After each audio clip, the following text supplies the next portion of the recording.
Untuk dia tak cakap, I can guess. You suka makan ni kan? Ah? Ni suka makan ni kan?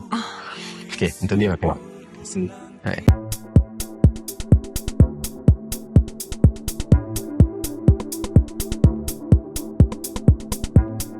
Pada video ini, admin akan kongsi sinopsis drama Dendam, Seorang Mentua episod 18 yang akan tayang malam ini. Pintu bilik mandi yang berada di dalam bilik itu terbuka perlahan.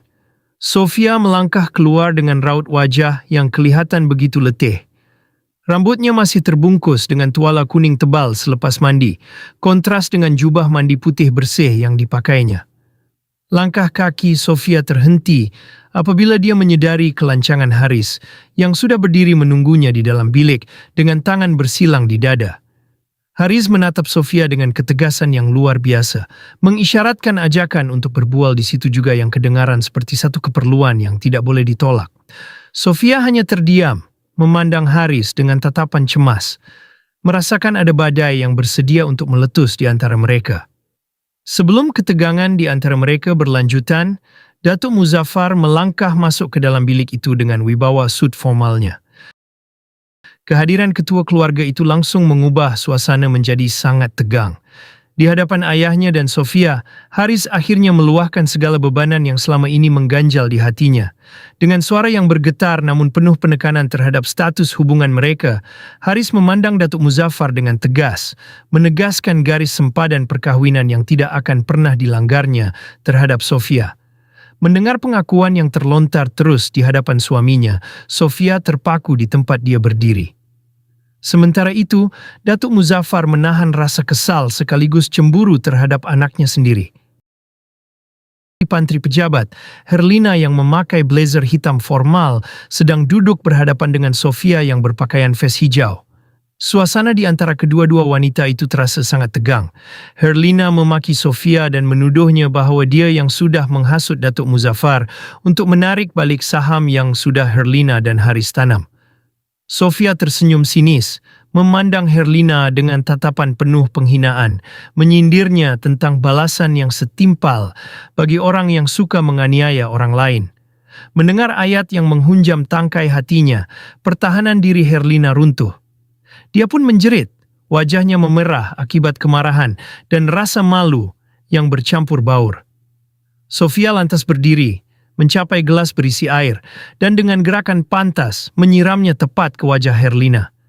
Sofia kelihatan puas dengan apa yang telah dilakukannya. Konfrontasi tidak berhenti di situ sahaja. Badai itu menular kembali dan meledak di dalam bilik kerja Datuk Muzaffar. Ketua keluarga itu berdiri dengan kemarahan yang meluap-luap di hadapan Haris dan juga Herlina. Kehadiran mereka yang terus mengganggu ketenangan rumah tangganya bersama Sofia sudah tidak boleh ditoleransi lagi. Dengan nada suara rendah yang penuh ancaman, Datuk Muzaffar memerintahkan mereka berdua untuk menjauhkan diri daripada istrinya demi melindungi Sofia. Herlina cuba membuka mulut untuk membela diri. Namun, Datuk Muzaffar terus memotongnya dengan kemarahan yang amat sangat, menyuruh Herlina diam sambil menuding tepat ke arah wajahnya. Kilauan mata sang datuk menegaskan bahawa tiada lagi ruang rundingan atau apa-apa alasan bagi mereka yang telah merosakkan kedamaian perkahwinannya. Di sebuah kawasan tempat letak kereta terbuka yang dikelilingi pepohon, Yasmin yang memakai tudung merah jambu tiba-tiba dihadang oleh dua orang lelaki berpenampilan samseng. Yasmin berseru dengan suara yang nyaring untuk menyembunyikan ketakutannya, menuntut alasan mengapa mereka kembali mengganggunya, padahal dia merasakan sudah membayar mereka. Lelaki berambut agak panjang dengan jaket jin biru memandangnya dengan sengihan rakus, menyatakan rasa tidak puas hati mereka. Samseng seorang lagi yang bertubuh gempal dan berjambang, turut marah ke hadapan dan menuding jarinya tepat ke wajah Yasmin, membentaknya tentang wang emas yang tidak mencukupi. Sebelum sempat Yasmin berteriak meminta pertolongan, lelaki gempal itu meluru ke hadapan dan meragut paksa beg tangan yang dipegang erat oleh Yasmin. Di sebuah restoran, Datuk Muzaffar duduk bersama Sofia dan juga Yasmin yang baru sahaja disambut itu. Dengan penuh perhatian, beliau menunjukkan menu makanan kegemaran Yasmin. Yasmin hanya mampu mengangguk kecil dengan pandangan mata yang kosong, manakala Sofia yang duduk di sebelah mereka hanya terdiam kerana cemburu melihat suaminya begitu mengambil berat tentang pembantu pribadi itu. Sehinggalah akhirnya kejadian di restoran itu membawa mereka kepada pertengkaran kecil di dalam bilik. Sofia berasa cemburu. Datuk Muzaffar berbisik, cuba menjelaskan rasa prihatin dan motif di sebalik keputusannya melayan Yasmin sedemikian rupa kerana dia merasakan ada sesuatu yang tidak kena